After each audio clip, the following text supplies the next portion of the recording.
Babes, welcome back to the channel. So I'm back today with a new video, and in today's video I'm featuring Unice hair. Big thank you to Unice for sponsoring today's video. Now let's get into this look. So as you can see, I am rocking this Black-to-Blonde unit. This is a 7x5 lace closure wig. It's available on Amazon, so the links will be down in the description box, so be sure to check the description box for all the details. So I'm going to show you how I install this right out of the box. I love this look so much. It is such a beautiful fall color. So this is a pre-styled, pre-everything wig, but of course I had to put my own spin on it. Always check the description box for all products used. This is the finished look, so if you want to see how I achieve this look, definitely stay tuned for the rest of the video.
So this is the finished look, you guys. So you have the option to tack this down or melt this down or go glueless. I do have to say that all the reinforcements in here make it so that you don't need anything. It fit really snug with the silicone grip all around. I did not cut any layers in this hair. This is exactly how it came.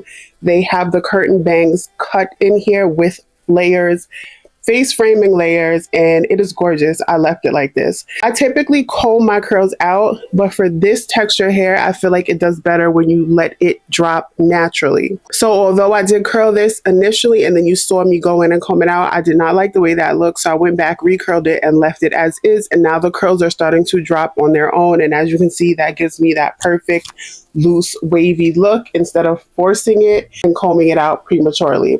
But that wraps up the video for this hair. Remember, all links and details will be down below. I'm going to add this to my Unice hair playlist.